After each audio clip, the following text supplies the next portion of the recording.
Hello friends, welcome to PK Technical World. Friends, today my presentation topic is about simile and metaphor. दोस्तों आज की इस video में मैं आप लोगों को सिमिली और मेटाफर के बारे में बताऊंगा। इससे पहले की वीडियो में हमने डिस्कस किया था कि फिगर्स ऑफ स्पीच कैसे कहते हैं, फिगर्स ऑफ स्पीच के टाइप कौन कौन से हैं, फिगर्स ऑफ स्पीच क्यों यूज़ किए जाते हैं, कहाँ पे यूज़ होते हैं, ठीक है, कौन लोग इसे यूज़ करते हैं। तो दोस्तों ये हमारी वीडियो सीरीज़ का दूसरा लेक्चर है। आज के इस लेक्चर में हम सिमिली और मेटाफर को पढ़ेंगे। तो चलो दोस्तों आते हैं अपने टॉपिक की तरफ। सबसे पहले है हमारे पास simile. Simile is a figure of speech involving the comparison between two unlike things using the words like and as. There is indirect comparison. दोस्तों सिमिली जो है ये एक फिगर ऑफ स्पीच है, इसको लिटरेरी डिवाइस भी कहते हैं। जितने भी फिगर्स ऑफ स्पीच हैं उन सबको लिटरेरी डिवाइसेस भी कहते हैं। दोस्तों इसमें सिमिली में कंपैरिजन जो होता है वो टू अनलाइक थिंग्स के दरमियान होता है, ठीक है। मतलब उनका जिन्स जो होता है वो एक दूसरे से चेंज होता है। फॉर एग्जांपल ह्यूमन और एनिमल के दरमियान जब कंपैरिजन होती है तो ये क्या होगी, डिफरेंट कैटेगरीज की होगी, टू अनलाइक थिंग्स के दरमियान होगी। फॉर एग्जांपल एनिमल जो है अलग चीज़ है और ह्यूमन जो है अलग चीज़ है, ठीक है। दो अलग अलग कैटेगरीज है, ठीक है।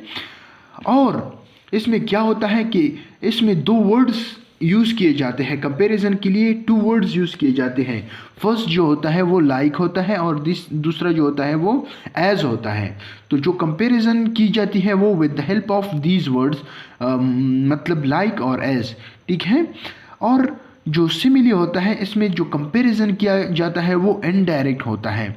इनडायरेक्ट का मतलब है कि जो कंपैरिजन होता है वो डायरेक्ट नहीं होता। डायरेक्ट मतलब वो मैं आप लोगों को एग्जांपल में समझाऊंगा, लेकिन जो इनडायरेक्ट कंपैरिजन होता है वो इन वर्ड्स के ज़रिए किया जाता है, ठीक है, लाइक और एज। अगर ये दो वर्ड्स कंपैरिजन में ना हो तो वो सिमिली नहीं होगी, ठीक है, वो मेटाफर होगा। वो मैं आप लोगों को बाद में बताऊंगा। लेकिन जिन दो चीज़ों के दरमियान, अनलाइक थिंग्स के दरमियान जब कंपैरिजन हो और ये दो वर्ड्स हो तो वो क्या होगी, वो सिमिली होगी। दोस्तों अब आते हैं एग्जाम्पल की तरफ। Trump is eating like a pig. दोस्तों कहते हैं कि ट्रम्प एक पिग की तरह खा रहा है, ठीक है। तो यहाँ पे ट्रम्प को किस चीज़ से तशबीह दी गई है, पिग से, ठीक है। तो यहाँ पे कंपैरिजन जो है वो टू डिफरेंट थिंग्स के दरमियान है, अनलाइक थिंग्स के दरमियान है। ट्रम्प जो है वो ह्यूमन है और पिग जो है वो एनिमल है, ठीक है। और दरमियान में ये लाइक का वर्ड यूज़ हुआ है, ठीक है। तो ये क्या है, सिमिली है। Shahid is brave as a lion. Shahid शेर की तरह बहादुर है, ठीक है। शाहिद शेर की तरह बहादुर है। तो यहाँ पे शाहिद जो है ह्यूमन है और लायन जो है वो एनिमल है, ठीक है।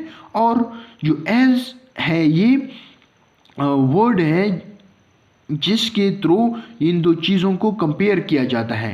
तो इनके दरमियान जो कंपैरिजन है तो वो किस के थ्रू है, एस के थ्रू है। और ये इनडायरेक्ट कंपैरिजन है। अगर मैं कहूँ Shahid is a lion, Shahid एक लायन है, तो क्या होगी, ये डायरेक्ट कंपैरिजन होगी और ये मेटाफर होगा, ठीक है। लेकिन यहाँ पे एज का वर्ड यूज़ हुआ है, इनडायरेक्ट कंपैरिजन हुई है, ठीक है। Brave, Shahid is brave as a lion, ठीक है। तो ये डायरेक्ट कंपैरिजन नहीं है बल्कि ये दो वर्ड्स इसके दरमियान यूज़ हुए हैं, ब्रेव एज अ लायन। तो ये इनडायरेक्ट कंपैरिजन है। Life is like a movie. अगर ये होता कि लाइफ इज़ मूवी या इज़ अ मूवी तो ये क्या होता मेटाफर होता। लेकिन यहाँ पे लाइक का वर्ड यूज़ हुआ है life is like a movie. Life, ज़िंदगी जो है ये एक फिल्म, एक मूवी की मानंद है, ठीक है, एक ड्रामे की मानंद है। तो ये क्या है, ये एक सिमिली है, ठीक है। As wise is in all. दोस्तों यहाँ पे मैंने आप लोगों को समझाने के लिए, ताकि आप लोगों का माइंड क्लियर हो कि नाउन के बगैर भी ये चीज़ होती है। यहाँ पे मैंने नाउन यूज़ नहीं किया हुआ है, यहाँ पे मैंने डायरेक्टली कहा हुआ है as wise as an owl. वो as wise as an owl, owl की तरह होशियार है, ठीक है। ओल की मानिंद, ओल की तरह मतलब आप लोगों ने सुना होगा कि जो ओल होता है, उल्लू होता है, वो परिंदों का फिलॉसफी होता है, ठीक है। मतलब जो ओल है ये अक्लमंदी की सिंबल है, ठीक है। तो यहाँ पे मैं नाउन भी यूज़ कर सकता हूँ, Shahid is wise as an owl, Shahid ओल की तरह अक्लमंद है, ठीक है। तो ये है सेमिली। अब मैं आता हूँ मेटाफर की तरफ। जब हम मेटाफर को पढ़ेंगे तो आप लोगों को ऑटोमेटिकली सेमिली का भी पता चल जाएगा, ठीक है, अगर कोई प्रॉब्लम है। Examples, time is money. दोस्तों ये एक मुहावरा है।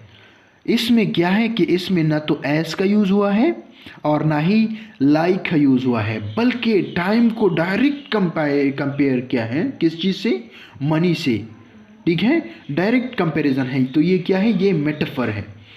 The world is a stage, दुनिया जो है ये एक स्टेज है। डायरेक्ट कंपैरिजन है, ठीक है। डायरेक्ट वर्ल्ड को स्टेज से तशबीह दी गई है, ठीक है। ऐसा नहीं लिखा है कि the world is same like a stage, ठीक है, या the world is as a stage, ठीक है। Shazia is a flower, Shazia is a flower. तो यहाँ पे डायरेक्ट शाजिया को एक फूल से कंपेयर किया गया है, ना कि Shazia as beautiful as flower, ठीक है। तो यहाँ पे डायरेक्ट कंपैरिजन है, अनलाइक थिंग्स ह्यूमन और प्लांट के दरमियान। अली एज लाइन, जैसा कि मैंने वहाँ पे लिखा था कि Ali Shahid is brave as lion, लेकिन यहाँ पे डायरेक्ट कंपैरिजन है, लाइक और एज का यूज़ नहीं किया गया है, बल्कि डायरेक्ट कंपेयर किया गया है ह्यूमन को एनिमल से। Hurt of stone, non living thing को लिविंग थिंग से। हर्ट जो होता है वो जिंदा होता है, वो बंदा जो कि सख्त हो, ठीक है, सख्त माइंड का हो, सख्त दिल हो, संग दिल हो, ठीक है, वो उस बंदे को तशबीह दी गई है। स्टोन सख्त होता है, दिल नरम होता है, लेकिन वो बंदा जो कि मतलब हर्टेड माइंड होता है, उसको यहाँ पे तशबीह दी गई है, ठीक है। तो दोस्तों ये थी आज की वीडियो, उम्मीद है आप लोगों को समझ आ गई होगी। दोस्तों कल की वीडियो में हम पढ़ेंगे नेक्स्ट टॉपिक में पर्सनिफिकेशन इन एंथ्रोपोमॉर्फिज्म, ठीक है। तो दोस्तों अगर आप लोगों को ये वीडियो अच्छी लगी है और आप लोग इंटरेस्टेड हैं इन टॉपिक्स में, तो आप लोग बराए मेहरबानी कमेंट करें ताकि हम सेटिस्फाई हो अपनी टीचिंग से और हमें हमारा जो इंटरेस्ट है वो और भी बढ़ जाए, और ताकि हम आप लोगों को गुड मटेरियल, अच्छा मवाद आप लोगों को टाइम पे प्रोवाइड कर सकें। Thank you very much.